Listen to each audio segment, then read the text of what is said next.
Also, we had in the last week our producer Styles Bitchley, who is a technical wizard. This guy can get like fucking NASA on his phone in 30 seconds.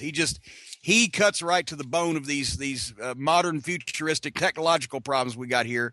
He sent me a video that I could watch of the acclaimed match that you've been screaming and talking about for so long. It's a match that a lot of the listeners have requested that I show you. It's a match that I really enjoyed. I thought it was really good. I thought it was better than most of the tag team matches you see in current day wrestling. And I'm really interested in what you thought. Well, and everybody's waiting to hear me take the piss out of this. It's the American Alpha, Jason Jordan and Chad Gable against the Revival, Scott Dawson and Dash Wilder. And I know everybody is waiting to hear me just piss all over these guys' fucking dreams. I liked it. I thought it was great. I'm going to tell you a number of things I think they could work on and or just time will bring them, because they're young folks and they don't, look like grizzled heels or whatever yet. But I liked it. Why are correct me if I'm wrong, on the off chance that I do see a Raw or SmackDown match, they don't look like that. No, why do they look like that? If they have guys on their secondary brand that can have matches like that, why are they not having those matches on their firstendary brand? It's beyond just the matches, Jim. It's the presentation. It's the way that the product is presented in NXT. I mean, look at the fans. Look at how into the opening match, tag team title match, the fans were. They were into the whole match from beginning to end. They didn't burn out at all. Now, Bear, to be in all fairness, this was the WrestleMania weekend crowd, right? Yes. And so I think the European folks are more chant heavy than the good old boys from Texas would have been. But still bearing in mind, and let's talk about the crowd. Remind me to talk about the crowd reaction in a second. But as far as the match goes itself, these guys obviously have paid attention. They have studied. They have listened. Just little things that in seminars, I try to explain to guys, and most of them don't get it. They had it down. I don't know who's been training them for tag team wrestling, or to be honest, they not only have had some experienced tag team guys talking to them, but also they are heavy tape watchers, because I detected the Midnight and Fantastics and Midnight and Rock and Roll either outright a couple of steals or homages where they switched it around a little bit, but everybody's work looked good and snug. I thought the babyface team work was excellent, especially when they were having a match of that length to keep it interesting at the start, get stopped a couple of times, but not actually a heat spot for the cutoff. I actually saw an atomic drop and a double backdrop where both the babyfaces backdrop both the heels. That's the old midnight spot. You don't see that. You barely see a backdrop anymore. The heat spot was a simple little classic, the clothesline on the floor as the guys running around and the guys hiding behind the apron. Boom. The heels cut the ring off. They commanded it. Beautiful spot stopping the hot tag at that point where the guy crawled underneath the ring and jerked his opponent off the apron. They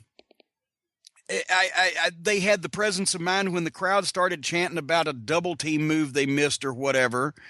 They stopped and just slowed it down, didn't let it ruin the match. They just let people get it out of their system. I'm just and a couple of other notes I made. I saw a hot tag, amazing. I try to explain to guys, because you don't see hot tags anymore in wrestling, because everybody thinks it's that goddamn horseshit. Let's just all start the match over that you see on Raw on Monday nights, where two guys lay in front of their partners and tag simultaneously, and two guys jump in. And you have to, I have to teach a hot tag every time I do a seminar anywhere what a hot tag is. It's a tag that the babyface makes out of nowhere when it's least expected, when it looks visually almost impossible for him to make that tag. And suddenly with a burst, he turns the tide, flips the momentum, whatever, and makes that fucking tag. And you never see him anymore. And they actually did one.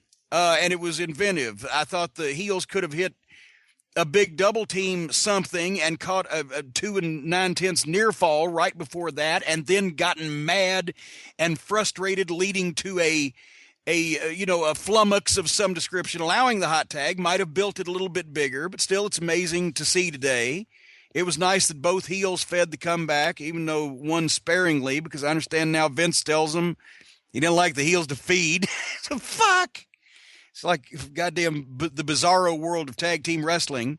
I like the false finish with the foot on the ropes and the towel. They had great timing on the saves. They did the rock and roll midnight double backdrop sunset flip finish for a false finish, and actually did it nice. Where when the heels are holding hands to keep each other up from the first guy's sunset flip, they stay open so the other guy can come in and drop kick without landing on everybody, which is another mistake a lot of tag teams make, and people, they don't pay attention. They broke into that heck of a series of false finishes with Dawson and Gable, including Flair and Steamboat's favorite double bridge spot, which at that point in the match, at the pace they've been going, I know they're not carrying probably as much body weight as the Ricks were, but still, that was pretty fucking impressive. I liked the spot where they made the tag going over the top rope. And have I lost everybody that didn't see this match? I know, but they went over the top and made a tag at the same time, spear and double team. Great match, great babyface finish. I would enjoy working with these guys, giving them high spots and tag team spots because they can actually do them. And you can tell they've watched the tape because they haven't just been told what to do. They know the timing and they know how the shit's supposed to look. Can they talk at all? Shouldn't they be on the main roster at some point in a tag team program to establish I don't understand. Well, why are they not being moved up? Is they can't say, they can't talk? Well, I think it's a few things. One is, Gable's only been working for like 19 months. Jesus Christ. He's completely brand new, and I'm giving him time. I don't know what the plans are for the revival, although I like them too. But, the thing is, NXT actually has tag team matches and lets them do a classic tag team match. They go to the main roster, they have a 4-minute match on TV, and it's not the same thing. And, what I find refreshing is I love tag team wrestling. I've always been a major fan of tag team wrestling. And too much for my taste of tag team wrestling nowadays is just spot. And this match actually built the drama, and it was a good payoff. Yeah, and they varied their tempo up a little bit. The one thing I was going to say at the end was I think maybe the match still almost seemed too easy for them. They could have looked a little bit more like a struggle or a fight. They could have registered like they were a little bit more beat up in pain by the end of the thing, but they were nailing everything. But that's a fucking slight little complaint at this point. But that's what I don't understand is you say when they get called up to the main roster, they're going to have a 4-minute match. As a booker, as a matchmaker, I don't know what the fucking comedy writers do. You don't, if you've got somebody working for you in your company that does something well, that's what you feature to get those people over. So if you've got guys that can have matches of that quality and are going to grow up, get a little older and look a little meaner and a little rougher, the heels, or they work on their facials a little bit to register a little more happiness, emotion on the babyface's part or whatever the fuck, but they'll grow into that. They've got the fucking, all the tools here. So you bring them in and you have longer tag matches on the show to get them over because you show people how good they are at what they do.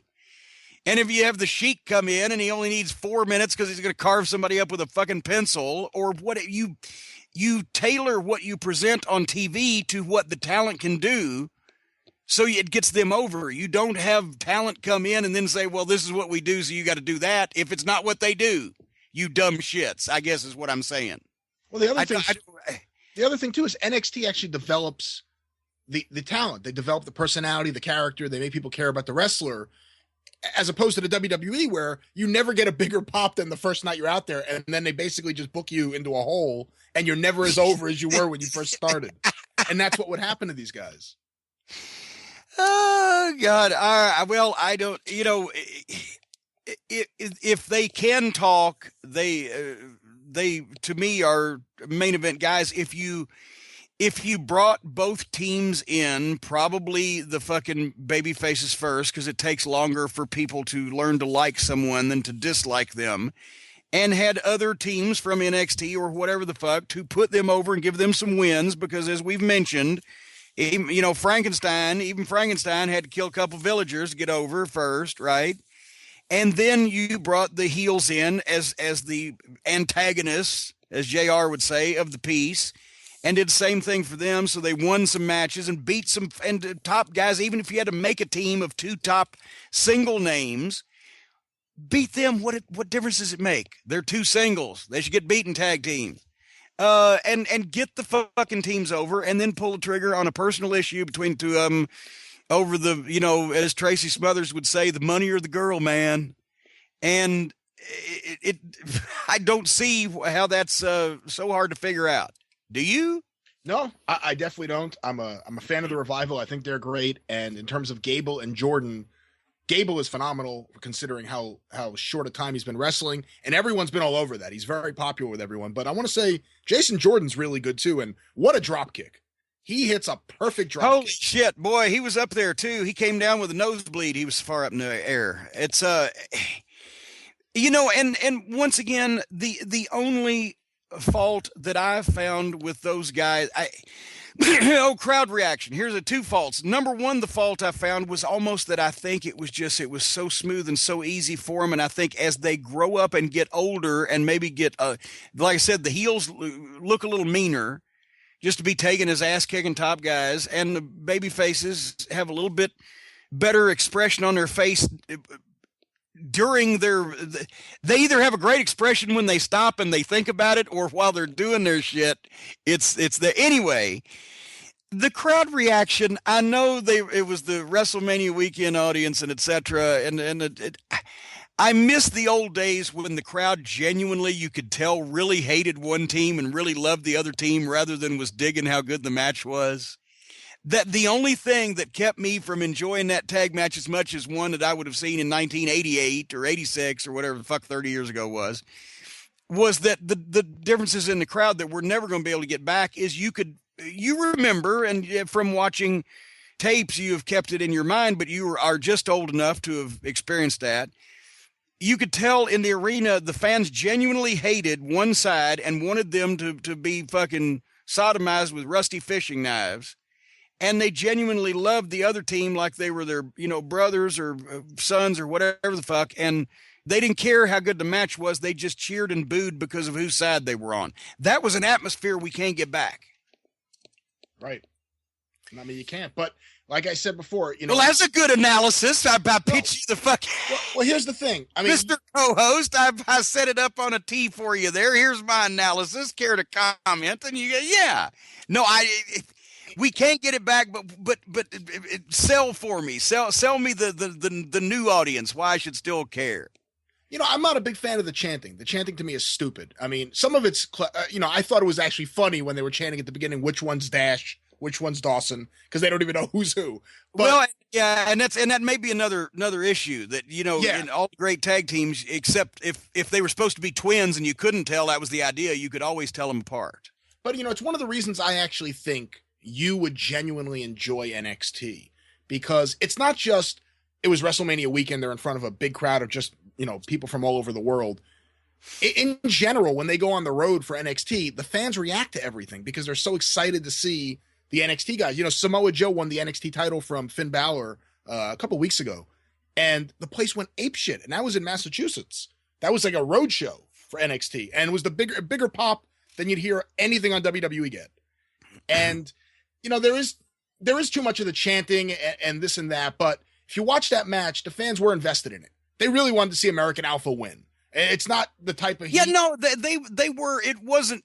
I will say this. It was not. It was a very respectful audience, and they were enjoying what they were seeing. It wasn't like we're gonna laugh while the heel tries to get heat or whatever. They were with it and they were reacting. It's just they all know. I guess the specter hanging over all of my judgment of crowd reaction is you can tell everybody in the building knows exactly what's going on. And I've come to think that that's part of what hurts my enjoyment of the whole experience these days, because you know that no matter how good it is in the ring, everybody in the building knows what's going on. We're not, it's the art has still lost something because there is no art to it now. They know what's going on. Therefore, the art now is making it look good, but not really convincing anybody. Yeah, I mean, unfortunately, I don't think there's any way of changing that. So, I mean, Yeah. the best you could hope for is what you get with that NXT match, which is the fans are invested in it from the beginning to the end. They don't want to kill the heels, but they don't want the heels to win. And they were very respectful with their oohs and ahs also on some of the